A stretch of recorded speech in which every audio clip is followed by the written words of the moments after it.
Selamat datang di Cekal Coyku. Jadi cerita Kalimantan yang akan ngebahas nih coy, kehidupan segala apapun yang ada di Kalimantan, cerita horor, cerita mistis, kesuksesan, kehancuran masyarakat yang hidup di Kalimantan. Jadi kali ini kita kedatangan narasumber nih coy, Mas Dian. Mas Dian. Mas Dian. Jadi Mas Dian nih kesibukannya apa nih Mas? Kesibukan saya kerja di pengolahan air. Pengolahan air Mas ya? Ya, posisinya sih di pinggir sungai. Pinggir sungai Mas. Ya. Jadi untuk cerita horornya nih Mas, Horornya Mas, banyak sih Mas. Bisa diceritakan salah satunya Mas? Pas saya masuk kerja, pas shift malam kan 3 shift nih. Iya. Shift pagi, shift sore, shift malam. Berarti kerjanya 24 jam. 24 jam. Iya. 24 jam. Jadi saya kena itu pas shift ketiga.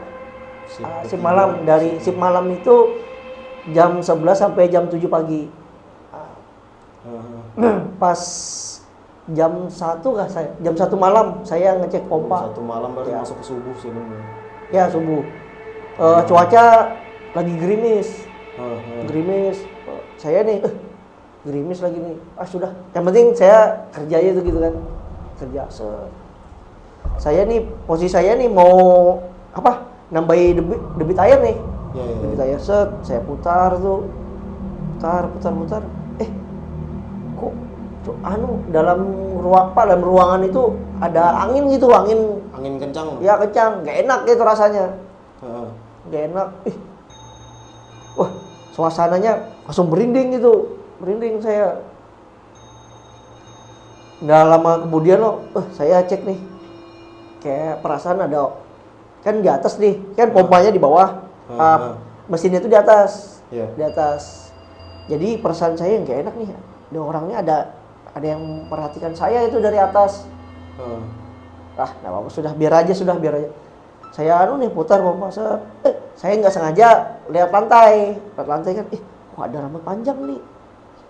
Dari atas turun ke bawah. Wah, dalam hati saya nih, nggak salah lagi sudah ini. Berarti badannya kelihatan Mas? Badannya saya nggak berani nengok badannya sih. Saya itu kan lagi pompa, buka keran lah ibarat. Iya. Pas saya buka keran itu, saya hadap itu bawah. Saya tuh lihat kayak bukan kaki sih, kayak baju gitu nah. Berarti Mbak Kunti. Dia duduk Mbak Kunti. Iya, Ya kemungkinan kuntilanak. Jadi dari situ saya lihat rambut sudah aneh. Saya lihat kain itu balik kanan langsung lari. Itu jadi kejadian setelah itu Mas, efek sampingnya kira-kira ada? Oh, nggak ada. Nggak ada? Nggak ada. Demam Aman ya, gitu? aman aja aman. Berarti Mas Dian ini bukan orang lemah bulu sih. Jadi di Kalimantan ini ada yang namanya lemah bulu sih.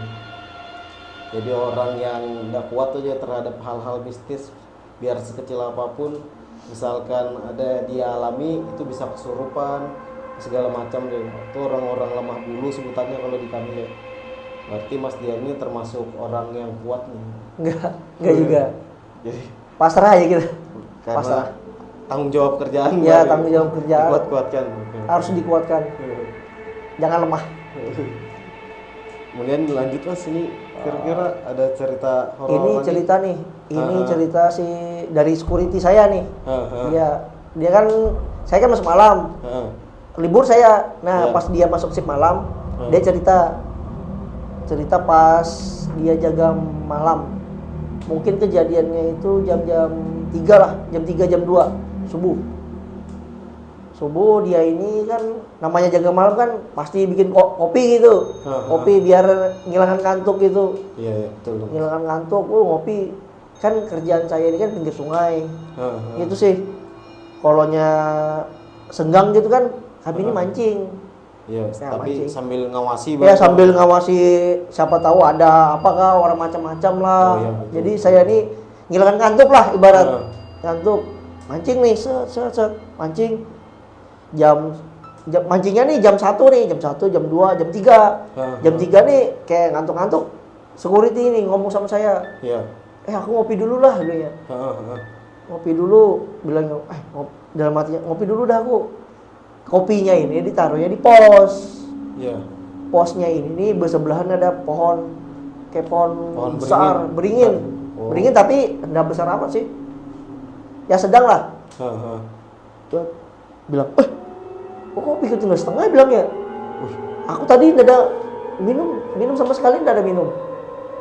Posisi Mas saat itu? Posisi saya dia jauh kan dari pos itu juga? Ya dari pos kan jaraknya jauh pos nih. Dari ruangan tempat saya kerja kan jauh agak ya 15 meteran lah. Saat itu kalau kerja itu berarti cuma 2 orang, Mas sama security aja itu? Kalau kerja sih 2. Berarti positif nih. Harus berani kerja di situ. Penunggunya sih. Kopi ya. Minum kopi. Kan minuman dia juga. Iya. Kopi. Pengalaman selanjutnya sih, nih dari saya sendiri ya. Saya pertama kali kerja di situ, kata senior saya nih, kamu pasti nanti masuk malam ada yang lihat. Bilang sih diwanti-wanti itu. Bilangnya sih, yang kata-kata senior kan perkenalan lah, ibarat tuh perkenalan ketemu gitu nah. Ketemu perkenalannya sih bukan langsung saya langsung lihat gitu. Oh saya sekilas mungkin. Sekilas masuk malam, pas masuk malam. Malam jam berapa ya? Kira-kira jam 12 lah. Setengah satuan. Saya ini kan ngecek ke kan di bawah ruangan tuh ada pompa lagi. Saya lihat. Lihat penampakan di situ lagi tuh, Pak.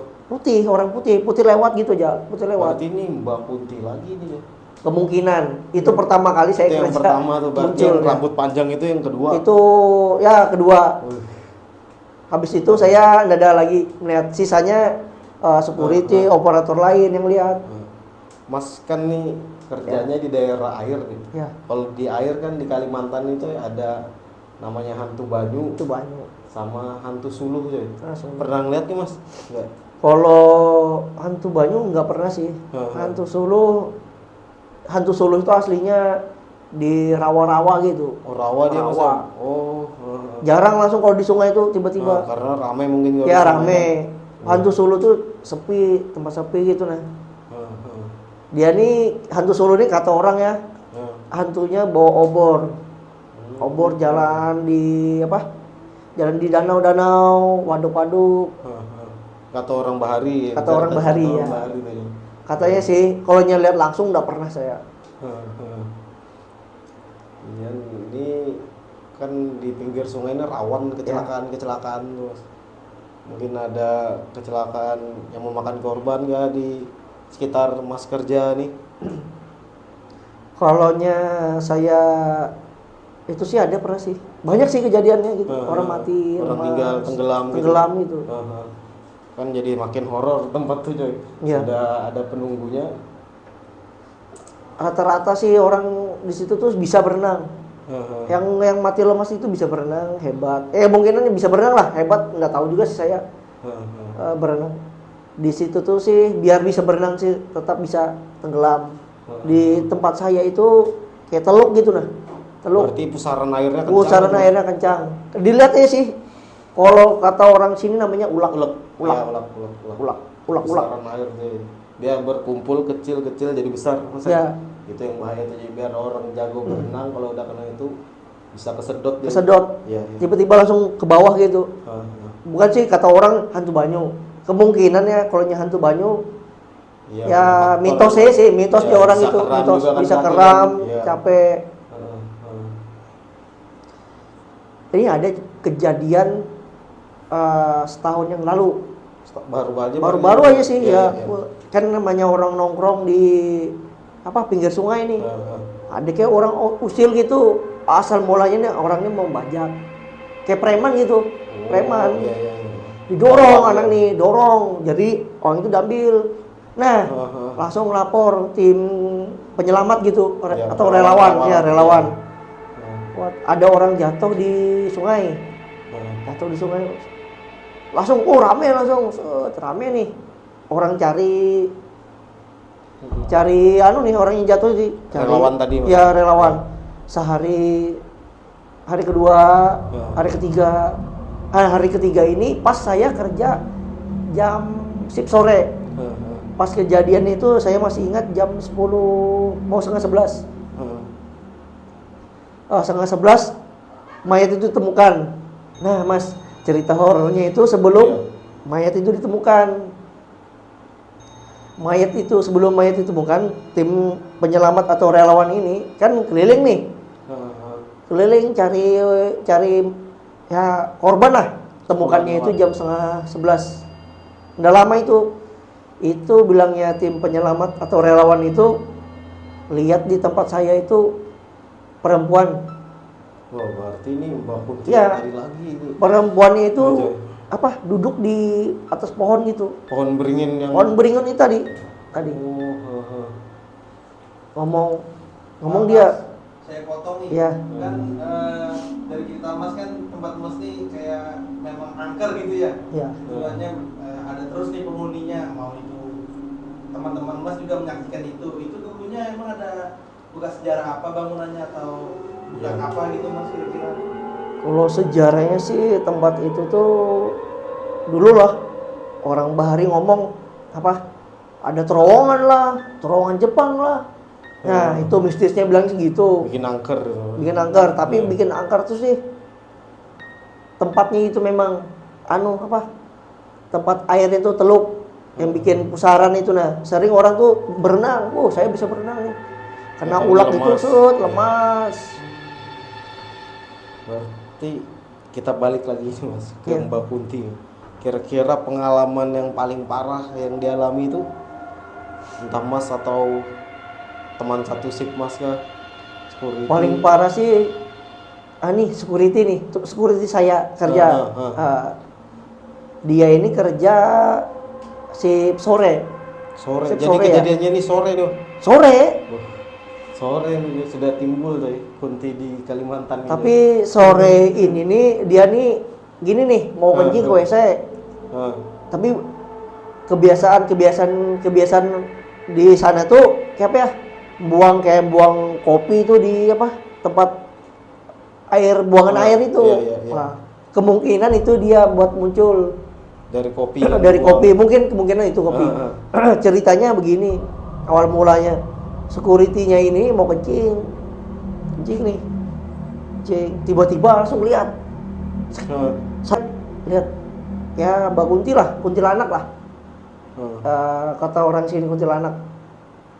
Nempel posisi kuntilanaknya ini pas di atas.